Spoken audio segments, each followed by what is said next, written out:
Oi, Eliane, bom dia. Bom dia, Heisen, Carolina, ouvintes. Bom dia, Eliane.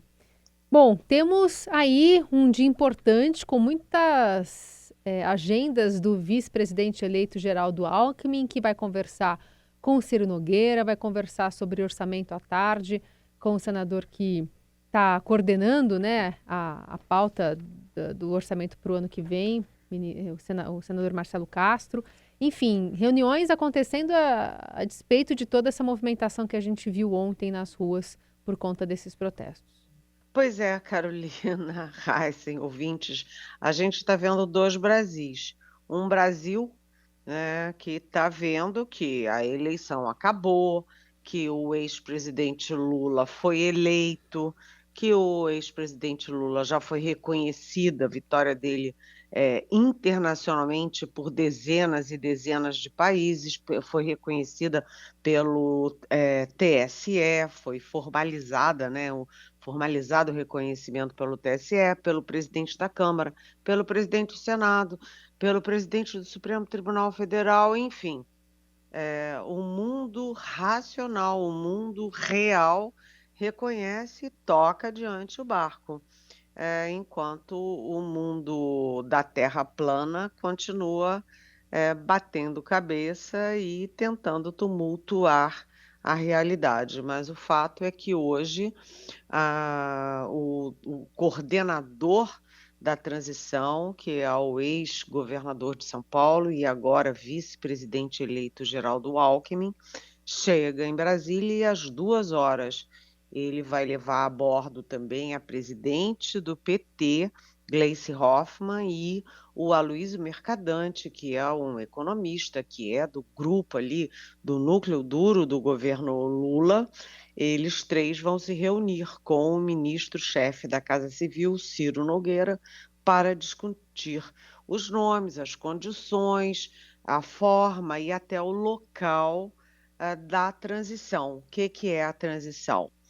Tem uma equipe do governo Bolsonaro, uma equipe do governo Lula, elas se reúnem e o governo que sai passa os documentos, passa os dados, passa os números, passa tudo, todas as informações, inclusive as informações delicadas, para o futuro governo. Isso é previsto em lei. Não é uma questão de ser boa vontade, bonzinho ou malzinho. Está previsto em lei e lei é para ser cumprida. Então, a gente começa hoje a transição formal para o futuro governo Luiz Inácio Lula da Silva. Lembrando que o melhor exemplo de transição bem-sucedida foi a do Fernando Henrique Cardoso, que era do PSDB, que é do PSDB, para o Luiz Inácio Lula da Silva, que era do PT e que é do PT.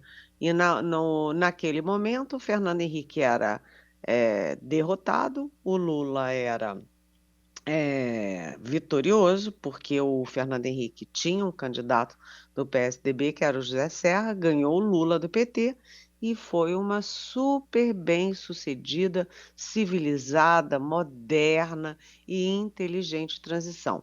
É isso que a gente espera. Vamos ver se é o que vai acontecer.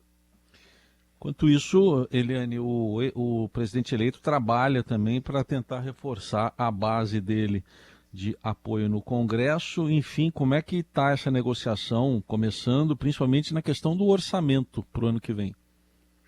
A gente está vendo, né, muito, muito importante que o presidente eleito, o Lula, ele tem fortes apoios, porque ele tem uma gama de partidos de esquerda, ele agregou a isso o Geraldo Alckmin, com toda a simbologia dele, o Geraldo Alckmin foi uma isca, vamos dizer assim, um imã para atrair o centro, e agora o presidente Lula trabalha para reforçar a sua governabilidade. Como?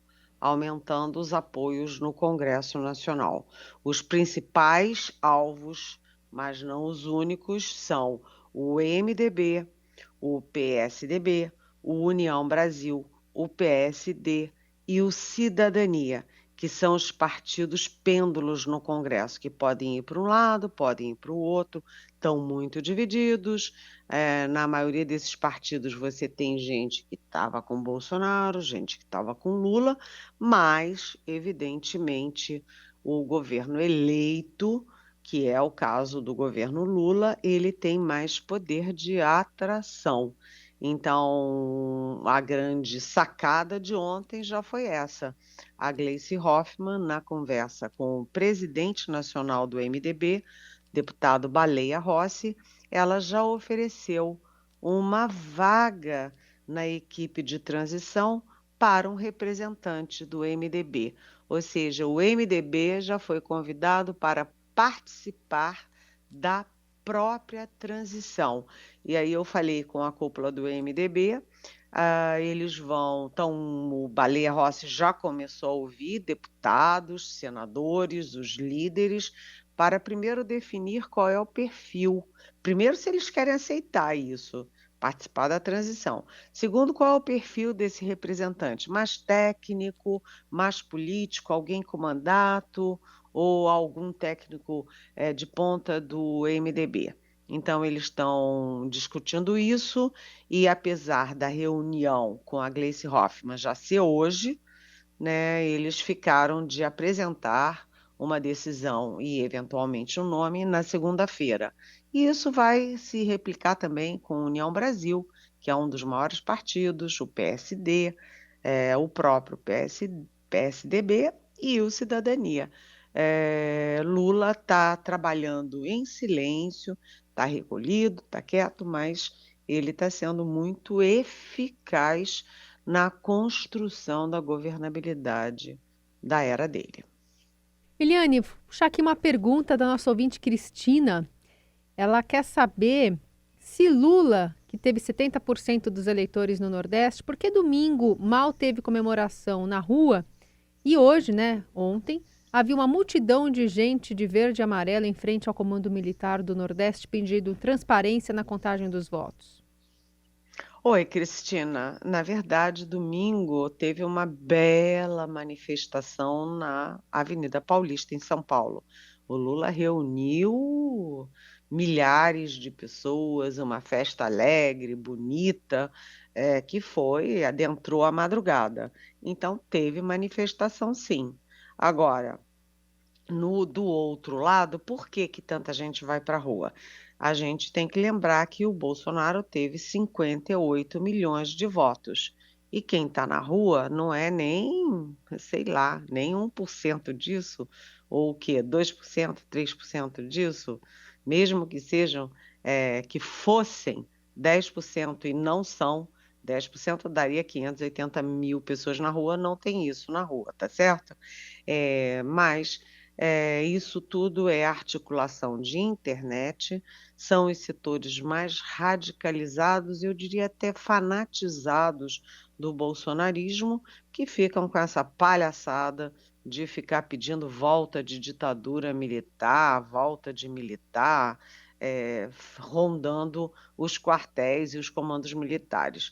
Isso é uma minoria, eu acredito piamente que a grande maioria dos eleitores do Bolsonaro votaram nele por diferentes motivos, porque são anti-PT, enfim, porque foram atraídos por pastores, sei lá, mas que a grandíssima maioria do bolsonarismo não está com esse espírito de destruir a democracia no Brasil, fechar o Supremo Tribunal Federal. Isso tudo é realmente coisa de fanático. Eu vi um vídeo, aliás, eu tenho visto vídeos horrendos, né? Uma mulher berrando contra os nordestinos, seus pobres vão morrer pobres, vocês são os serviçais, eu vou aí para o Nordeste e vocês vão me servir, sabe? Uma coisa horrorosa, uma coisa que pessoas de bem não podem compactuar com isso. Outro vídeo é em Santa Catarina, as pessoas cantando o hino nacional brasileiro, o nosso hino brasileiro, o hino da nossa pátria, com o gesto nazista, aquela mão estendida do Hitler, que simplesmente trucidou milhões de pessoas em câmara de gás. Enfim, o nosso país não é nazista, o nosso país não é fascista, e isso tudo passa. E eu só queria te dizer uma coisa, Cristina. O Lula teve, eu não sei se chega a 70%, mas teve bem mais de 60% dos votos do Nordeste, mas o Sudeste foi decisivo para a vitória do Lula.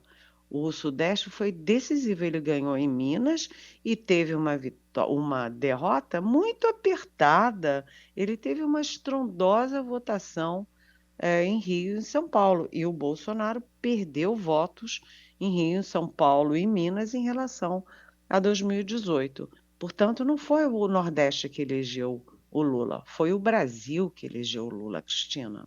Do Análise Política com Eliane Cantanhede. Agora vamos falar da agenda internacional do ex-presidente Lula. A eleição foi domingo e está crescendo essa agenda, né, Eliane? Olha, a gente tem que falar primeiro um pouquinho do orçamento, Sim. porque, Heisen, Carolina ouvintes, o orçamento é um dos maiores problemas do governo Lula. Antes de eu falar da ida dele ao exterior, né, esse ambiente internacional pró-Lula, eu queria falar só um pouquinho do orçamento, porque o Bolsonaro estourou todo o teto de gasto, a responsabilidade fiscal, tudo. E o orçamento de 2023 é um orçamento fictício, que não aborda questões fundamentais e que deixa o país em risco, né? Então, só para rapidamente, as prioridades do Lula no orçamento são garantir aumento real do salário mínimo, garantir a manutenção do auxílio emergencial, ou Auxílio Brasil, que vai voltar a ser Bolsa Família, em R$ 600, e recuperar todos aqueles programas sociais do Lula que o Bolsonaro foi asfixiando, como farmácia popular, como merenda escolar, como o programa de combate à violência da mulher. Mas isso é da essência do governo Lula, mas ele precisa cuidar do resto. E o estouro das contas públicas é calculado em muitos milhões e bilhões de reais. A aritmética é assim: 2 mais 2 sempre tem que dar 4, e a conta do orçamento não está dando. Inclusive, o Lula vai negociar, não sei se abertamente ou por baixo dos panos, para que o Supremo Tribunal Federal resolva um problema básico, que é o problema do orçamento secreto. O que fazer com o orçamento secreto, que é uma fonte, uma bomba relógio de escândalos e de confusão. Então, orçamento é uma prioridade do Lula. Mas vamos lá, vou te responder, não vou fugir da tua pergunta, porque é muito boa, sobre a questão externa. O Bolsonaro foi um desastre completo na política externa, batendo de frente com os nossos principais parceiros, e eu cito aqui rapidamente, com os Estados Unidos do Joe Biden. O Bolsonaro foi o último presidente a reconhecer a vitória do Bolsonaro no G20. Né? Foi o 20º de 20. E bateu de frente com a Alemanha, que é nosso maior parceiro comercial na Europa. Bateu de frente com a França, que é nosso parceiro cultural, histórico, econômico, empresarial desde sempre. Bateu de frente com a China, que é nosso principal parceiro comercial entre todos os países do mundo. Bateu de frente com a Argentina, que é o nosso maior parceiro comercial na América Latina. Enfim, o Bolsonaro foi uma tragédia na área externa, e o mundo todo acompanha muito de perto a eleição, acompanhou de perto a eleição brasileira e está saudando a chegada, a volta do Lula. Então, o Lula já foi convidado, mesmo sem ser presidente, para representar o Brasil na COP27, lembrando que o Bolsonaro sequer foi à COP26, a COP que é o grande momento das discussões ambientais no mundo, e o Brasil sempre foi um líder inconteste no debate internacional sobre ambiente. E o Brasil que perdeu, né, esfumaçou nesse contexto ambiental, agora ele volta à tona. E ontem o Lula também já foi convidado para ir para Davos, onde você tem o mundo empresarial, o mundo financeiro, o mundo que investe. E o Bolsonaro a estreia internacional do Bolsonaro foi em Davos. Ele tinha 20 minutos de discurso e não conseguiu nem completar 20 minutos. Ele falou menos porque não tinha o que dizer. E agora o Lula vai, né? Vai ser a primeira viagem internacional dele, provavelmente, a Davos. E ele precisa trazer investimentos internacionais de volta para o Brasil. O Lula é um sucesso no ambiente internacional, isso é inegável. É uma demonstração muito forte, né, de apoio, assim, muito rápida. Bom, Eliane, tem mais perguntas aqui dos nossos ouvintes, a despeito até dessa gravação que o presidente Bolsonaro fez e soltou ontem nas redes sociais, pedindo o fim dos bloqueios nas estradas. A Zilma Carvalho pergunta se o comportamento desse grupo, desses manifestantes, não é o mesmo declarado pela deputada Carla Zambelli quando disse: se não concordo com a lei, não cumpro. Oi, Dilma, é inacreditável, né? É um escândalo isso. E o presidente Jair Bolsonaro levou 3 dias para fazer o que um estadista faria no primeiro minuto. Ele só ontem foi à televisão, fez um vídeo, aliás, num formato totalmente diferente do que ele fazia e do que é adequado para um presidente. Em vez de terno e gravata, como um presidente da República, e em vez de ter um tradutor de Libras, como ele sempre tinha, como os presidentes da Câmara e do Senado têm, etc., o Bolsonaro apareceu de camiseta, sem o tradutor de Libras, e ele fez um discurso que é só para agradar o eleitorado dele. Primeiro, ele pediu para os caminhoneiros voltarem para casa, voltarem para casa não, para desbloquear as estradas, mas ele falou gentilmente, amigavelmente com caminhoneiros que estão são criminosos, estão agindo como criminosos, bloqueando as estradas do país. Isso aumenta a inflação, isso cria desabastecimento de combustível, de legumes, de verduras, de flores, de medicamentos, de insumos para vacina.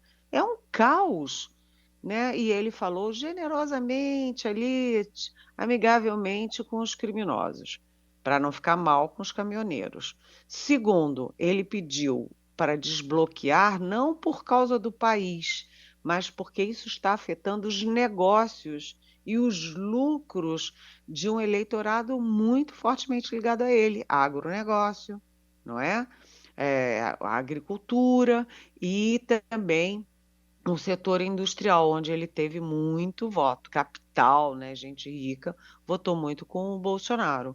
Então, ele pede gentilmente para os caminhoneiros para desbloquear, agrada o setor empresarial, o setor do agronegócio, negócio que é prejudicado com o bloqueio das estradas, mas ele atiça as pessoas que estão na rua a continuar na rua, né, fazendo manifestação em porta de comandos militares, em quartéis, e pedindo fechamento do Congresso, fechamento do Supremo, fechamento de tudo, e volta de ditadura militar. Isso também é crime, isso também é previsto na Constituição como crime, e o presidente da República diz: a manifestação é bacana, fiquem aí, ele estimula as pessoas a continuarem atacando o resultado da eleição legítima, legal, reconhecida pelo mundo inteiro. Ou seja, não é um comportamento de estadista, não é um comportamento adequado a um presidente da República e mostra uma faceta de mal perdedor, o que é horrível na política e na vida. É isso, manifestações que também estão prejudicando, por exemplo, outro setor que apoiou muito o presidente Bolsonaro, bom, e ainda apoia, são os sertanejos, né? Muitos shows foram cancelados, Leonardo, Gustavo Lima, enfim, tinham vários shows ali em Santa Catarina, Criciúma, Pará, e acabaram não conseguindo chegar por conta do bloqueio também dos caminhoneiros nas estradas. E gente que viaja de avião também, vários voos foram cancelados, foram adiados, as pessoas não estavam conseguindo chegar em Guarulhos, sabe, as frutas, verduras apodrecendo na estrada, é uma tragédia, né, gente? O presidente deveria dizer: "Perdi a eleição, o Lula ganhou, por favor, vão para casa", sabe, e a gente vai conversando ao longo do coisa, mas vá para casa. É. Não, e aí eu vejo as pessoas levando seus filhos, estão educando seus filhos para serem antipatrióticos, antidemocráticos e pedindo golpes. Realmente Uhum. não é patético, é E patológico. chamam de protesto pacífico um protesto que pede golpe, que pede intervenção militar, né? Tem isso ainda, Pois é, falam que é aí pacífico. tem a história da Carla Zambelli, aquela maluca que sai correndo na rua com um revólver em punho e que diz que foi empurrada, caiu, mostra um joelhinho machucado e depois tem o vídeo, sabe, mostrando que ela não foi empurrada coisa nenhuma, que ela tropeçou e caiu sozinha. Eu falei com uma fonte do Palácio do Planalto e da campanha do presidente Bolsonaro, que estava horrorizado. Como é que, sabe, é um desfecho melancólico. O Roberto Jefferson atirando granada, a Carla Zambelli correndo na rua de São Paulo com arma na mão, o diretor-geral da PRF fazendo coisas criminosas antes, durante e depois da eleição. O próprio aliado do Bolsonaro lá dentro dizendo: "Nossa, isso tudo só atrapalha a Uhum. eleição, atrapalha tudo", e é uma coisa assim que os verdadeiros democratas, patriotas, não podem ouvir calados, né.